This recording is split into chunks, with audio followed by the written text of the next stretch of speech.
হ্যাঁ হ্যালো। ভাইয়া হ্যাঁ এগুলা তুমি কি শুরু করছো বলো তো একটু। কি দিদি মাত্র না ঘর থেকে বের হইলাম আমি। কি করতেছো না তুমি তুমি আমার বান্ধবীকে মেসেজ কেন দিতেছো? কোন বান্ধবীকে মেসেজ দিদি?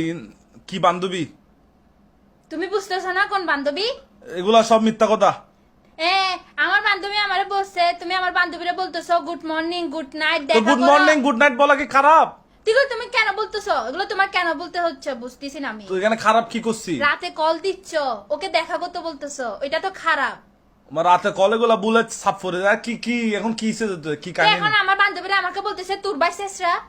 আমাকে শাস্ত্রা বলতেছে যে হ্যাঁ তো তোমার থেকে কি অপমান লাগতেছে? এগুলো তোর থেকে অপমান লাগতেছে যে? তো লাগবে না তো অবশ্যই অপমান লাগবে। লাগলে গিয়ে আম্মুকে বলগা আমাকে বিয়ে দিচ্ছে না কেন? আমি যুবক বয়স যৌবন বয়স, আমি এখন 20, এগুলা হবে সমস্যা। এগুলা যদি এত গায়ে লাগে আম্মুকে বলগা আমাকে বিয়ে দিতে, বুঝছস? আমা দেখো তোমার পোলা কি বলতেছে।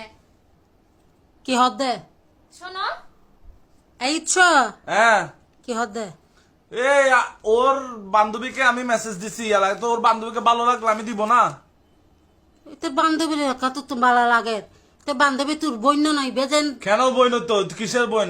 ও আমার কোনো বইন টইন না, এগুলো বই লাভ আছে? ইবে কিরমে হতা কিল্লাই তো তুমি আমাকে বিয়ে দিচ্ছ, তুমি আমাকে বিয়ে না দিলে তো আমি এগুলো করবোই। তোরা আগে হই এখনো হই তোর বিয়ের বয়স না আজু তো বিয়ের বয়স না হলে কি এখন মস্কারি করতেছো তুমি? আমার 25 বছর পারে গেছো তো। এখনো তোরা আমি ফালির তারপর বউ ফাইলতাম তারপর বউয়ের পিছনে আর গই বুদিবে ফাইলতাম। তো এগুলা কি তোমাকে বলছে নাকি তোমার ফালতে হবে? তুমি বিয়েটা করে দাও না, বাকিটা আল্লাহ দেখে নিবে। দেখিল নিজের তুমি কিছু হরণ পরে আজ কিছু নকরিয়ে নে বিয়ে করিবেলা ফলে কিস দে। তুমি আমাকে আল্লাহ আল্লাহ করে সুন্দর করে বিয়েটা করে দাও, বাকিটা আল্লাহ দেখে নিবে বললাম তো আমি তোমাকে।